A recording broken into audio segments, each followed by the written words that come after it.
My name is Evelyn Carter, and for 18 years my name has been missing from every invitation that said family. This morning, while the roses were still wet and the Sunday quiet was holding its breath, my doorbell rang. Through the iron gate I saw my son, Michael, the boy I raised into a man I barely recognize, standing beside his wife with two teenagers I had never met. He lifted a hand like a peace flag and didn't quite smile. She kept her chin high, as if her necklace were holding it there. The girl, tall, watchful, squeezed the boy's shoulder. He stared at my mailbox the way you stare at a gravestone, reading the name twice to be sure. I didn't open the gate right away. 18 years is a long time to keep someone outside, and it stretches the memory like old elastic. The anger that visited me in those years had a short fuse. The doubt had a longer one. Now both waited for me to choose. I wiped my hands on my gardening apron and walked toward them, feeling my heartbeat tap the same rhythm it did the night they decided I no longer qualified as kin.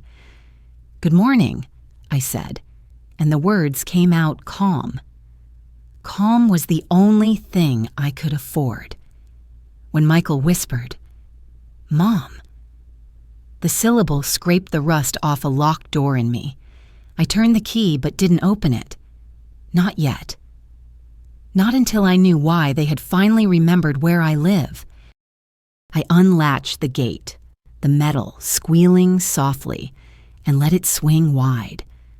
Michael stood there with his hand resting on the frame, 1 foot and 1 foot out, as if crossing my property line might scorch him.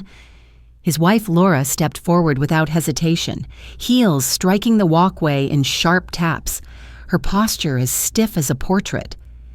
Behind her came Emily, tall and watchful, and Jacob, whose eyes lingered on the ground as though the bricks themselves carried secrets.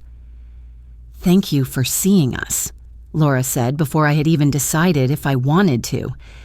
Her tone was polished, rehearsed, a performance for the children as much as for me. Michael leaned forward slightly, as if to kiss my cheek, but stopped halfway and straightened. He didn't know whether the gesture was welcome anymore, and the uncertainty froze him in place. "Come in," I said. Calm was all I could afford, and I wore it like armor. I led them through the front door into the foyer where sunlight spread across oak floors, polished with years of careful tending. The photographs along the wall told a story of survival, friends who became sisters, neighbors who turned into brothers, and a dog who had listened more faithfully than most humans. Michael's eyes flicked across the frames, his expression tightening as if each image testified against him. In the kitchen, I set glasses on the counter and filled them with sweet tea, the kind that sweats in the heat. Lemon slices floated among the cubes of ice, releasing their scent. I placed one in front of Emily, who murmured thank you, and another before Jacob, who took a careful sip as though it might reveal more than flavor. Laura declined with a wave of her hand and slid her purse onto the counter as if staking claim. Michael didn't sit. He hovered, restless, folding and unfolding his arms. "This house," Emily said, her eyes roaming over the tall windows and heavy beams. "It feels strong." "Since before you were born," I replied. The words landed with more weight than I intended. Emily turned toward her father, searching his face for the missing pieces of the puzzle. Laura cleared her throat. "We thought it was time." "Time for what?" I asked. Michael shifted. "To talk. To fix things." The word fix scraped out of his mouth as if it had splinters. The last time he'd used that word, it had meant my exclusion, his silence, a seat left empty because my presence complicated his new life. I said nothing, only placed another wedge of lemon on the rim of my own glass. Michael tried again. "We've had setbacks. The business didn't make it. Laura's school cut her position. We're working on solutions." Laura's hand touched his sleeve, directing the conversation. Transitions are hard on children. We thought you might want to be involved, to contribute. The word contribute rang in the air like a coin dropped in a church plate. I wiped condensation from the counter. Contribute how? A bridge, Laura said, her voice smooth. Just until things even out. It would make the children's lives simpler. Emily lowered her gaze to the ice melting in her glass. Jacob traced the lines in the butcher block with his fingertip. Michael stared through the window at the lemon tree swaying in the breeze, searching for answers among the branches. I looked at him directly. Are you asking me for money? Color rose on his cheeks. He nodded faintly. I'm asking for help. For the kids. For the kids, Laura echoed, turning his faltering words into a polished plea. The silence was brittle, the kind that cracks if pressed too hard. Then Emily broke it with a small voice. Dad said you make good tea. With mint. A corner of my mouth softened. He liked it that way. The mint's out in the garden. If you don't keep trimming it, it spreads until it takes over. Her smile flickered. Fragile but real. Jacob lifted his glass again, drinking deeply, his shoulders relaxing for a moment. For a heartbeat, we looked almost like a family again, gathered around a kitchen counter with nothing more dangerous than iced tea between us. But the heartbeat passed. I rose and walked to the pantry. The room hushed behind me. From the back shelf, I pulled down a cedar box darkened with age, its brass latch gleaming from years of handling. Carrying it to the counter, I set it down with a quiet thud that made all four of them look up. Michael froze. His face tightened as if he already knew what slept inside. Laura arched her brows, her expression curious but wary. Emily leaned forward instinctively, while Jacob straightened, eyes wide. These are pieces of a story, I said, resting my hand on the lid. They remind me what happened when memory tries to argue. Laura shifted. We don't need to dig through the past. What matters is today. Today sits on yesterday's shoulders, I answered. Ignoring that doesn't make it disappear. Emily's gaze stayed locked on the box, and Jacob leaned closer, caught between fear and curiosity. Michael's breathing quickened, the sound almost audible in the hush. I didn't open it yet. I let the box speak for itself, its presence louder than any words. We'll get to today, I told them, but we won't pretend our way here. The clock ticked steady on the wall. The children sipped their tea.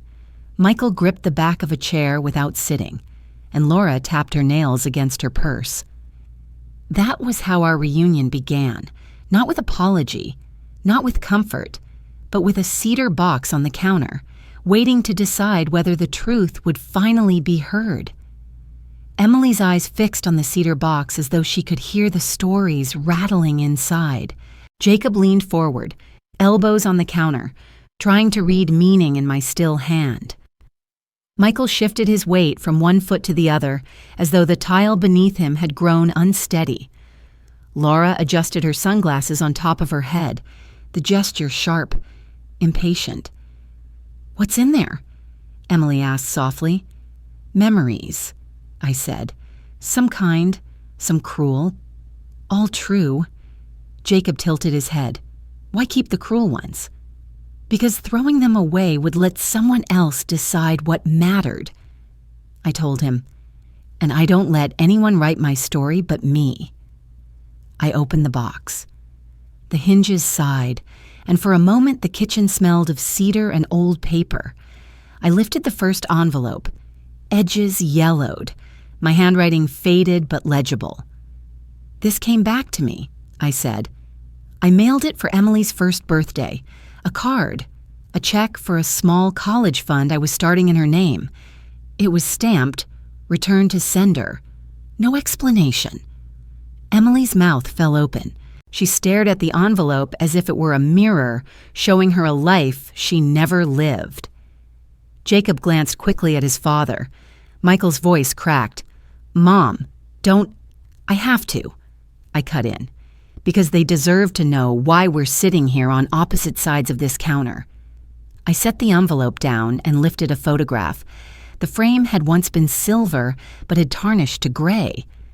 Michael and Laura stood in wedding clothes, her veil lifting in the breeze. Across the bottom, in neat script, was engraved, "Family complete." Emily drew in a sharp breath. Jacob frowned. "Complete?" he asked. "But where were you?" Laura's voice rushed in, smooth and firm. "That's not the point. That was years ago."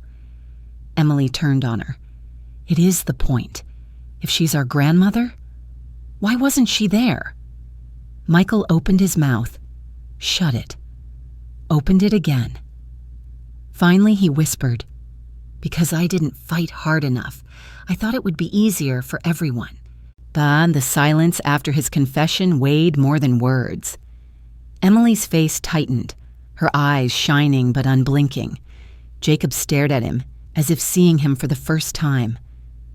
"You left me outside that night," I said quietly. My voice shook, but I steadied it. I stood at the door of the restaurant with a cake in my hands. They told me the table was full. Full without me. Michael covered his face with both hands.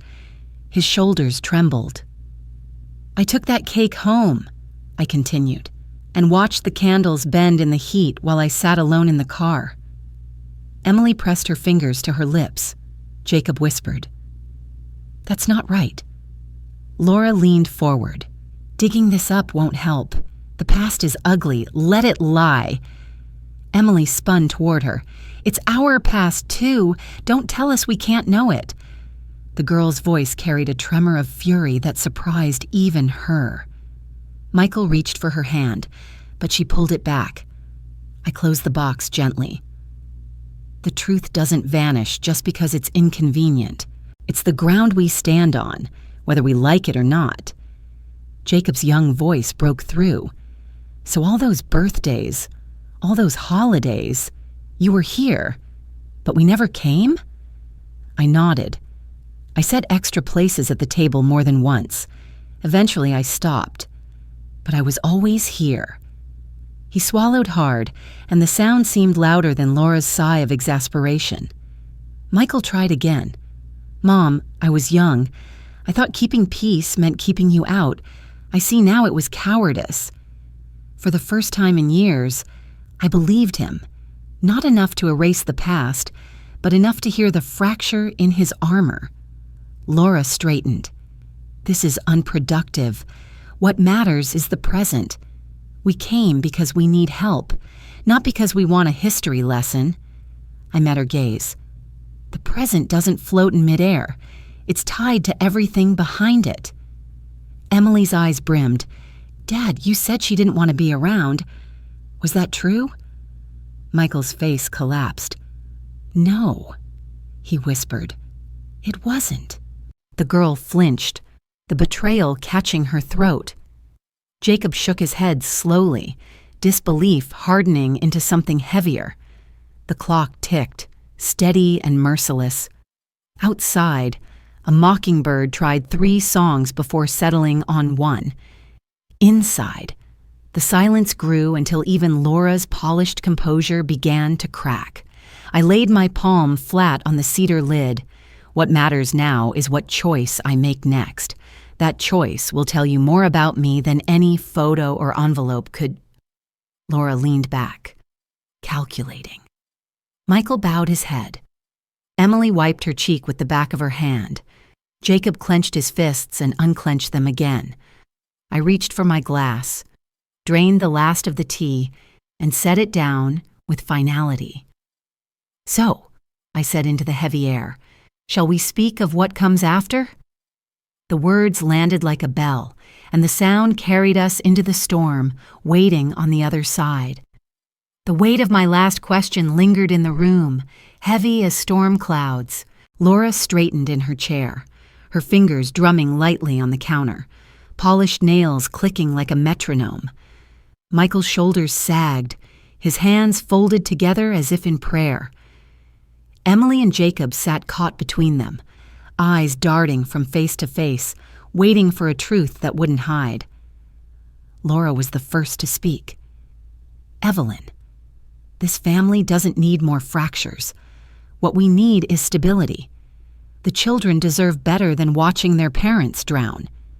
Her voice was low, measured, the cadence of someone used to getting her way by sounding reasonable. Michael inhaled sharply, as though summoning courage. "Mom," he began. But Laura cut him off. "We're not asking for handouts. Think of it as an investment in your grandchildren's future." Michael flinched, silenced by the neatness of her interruption. I leaned forward slightly, my hands folded on the cedar box. "When you say investment, what you really mean is rescue. A bailout." Laura's smile was tight. "Call it what you will, and the children are the ones who will suffer if we lose the house." Emily's head jerked toward her. "We're not going to be homeless, are we?" Laura placed a quick hand over hers. "Of course not, sweetheart. We'll figure something out. But your grandmother has the means to make it easier." Michael's face twisted. He opened his mouth again. "Mom, I should've..." Again, Laura's voice sliced across his. "Let's not dwell on apologies. They don't pay bills. What matters is solutions." I looked directly at my son. "Michael, if you have something to say it. Don't let someone else speak for you." He froze, caught in the crossfire of my eyes and Laura's hand gripping his sleeve. At last he whispered, "I'm sorry." The words were quiet, but they landed with more force than any argument. Emily's eyes widened. Jacob sat straighter, and even Laura's mask cracked for a heartbeat. I nodded slowly. "Sorry matters. But it doesn't erase the choices that brought us here." Laura recovered quickly. "So what's the point? Evelyn, do you want to punish us forever? Or will you step up for the children?" I held her gaze, unflinching. "I will step up for them. Not for you." Silence hit the kitchen like a slammed door. Emily leaned forward. "What do you mean?" I drew a steady breath. "I won't pour money into a hole dug by mistakes you refuse to own, but I won't punish children for the sins of their parents. That's why I'll open a college fund for both of you. It'll be managed by a financial advisor, and your parents won't be able to touch it." Jacob blinked hard, his lips parting as though air itself had surprised him. Emily's face softened, relief and gratitude flashing beneath the confusion. Laura's eyes narrowed. "You'd go behind us? Undermine our authority?" "No," I said firmly. "I'd protect my grandchildren's future. You've already undermined your own authority by asking me to clean up your mistakes." Michael's head dropped into his hands. He didn't argue. He didn't defend her. For the first time in nearly 2 decades, he simply sat in the weight of his own choices. Emily reached for Jacob's hand. "Thank you," she whispered to me, voice trembling but sure. Laura's control slipped, bitterness edging her words. "You think this makes you noble? You're dividing us further. Money in a locked account doesn't put food on the table tonight." "That's true," I answered, "but it will put education in their hands tomorrow, and that's something no foreclosure, no job loss, no bitterness can take away." Jacob whispered, "College?" The word carried both hope and disbelief. "Yes." I told him, "College. You'll have a chance I almost lost when I had to fight alone." Laura stood abruptly, pushing back her stool with a scrape. "This is pointless. Come on, Michael."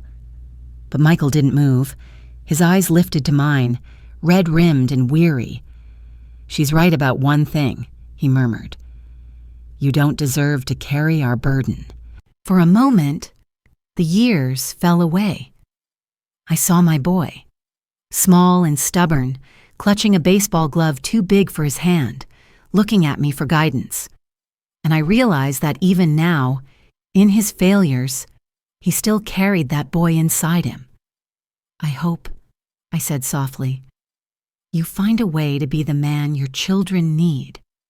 But I can't be that bridge anymore." Laura's jaw tightened. She grabbed her bag, slinging it over her shoulder. "Then enjoy your principles. Evelyn, let's go."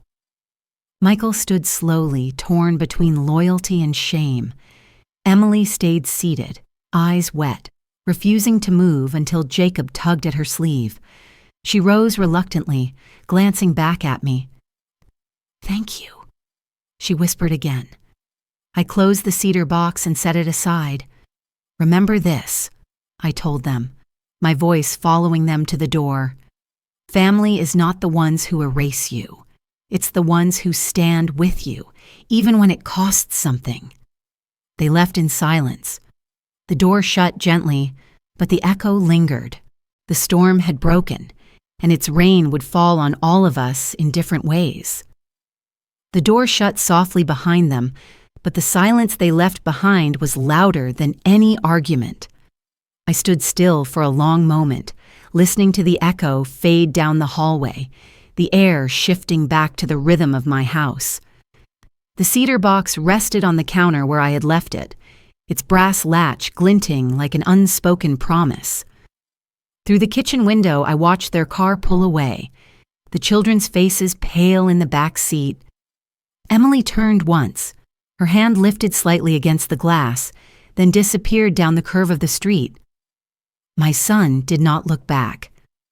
Laura kept her eyes straight ahead, posture stiff as armor. I drew in a deep breath and exhaled slowly. My hands trembled, not from weakness but from the release of holding myself steady through the storm. The house knew the difference between loneliness and solitude, and it wrapped me in the latter now. I carried the cedar box to the study and slid it back onto its shelf. For years it had been my reminder of pain. Today it had served its purpose as testimony. I didn't need to keep it close anymore. Outside, the garden called me. I stepped onto the porch, where the air was heavy with the scent of roses warmed by the afternoon sun. Bees traced lazy paths between blossoms, the steady hum a kind of benediction.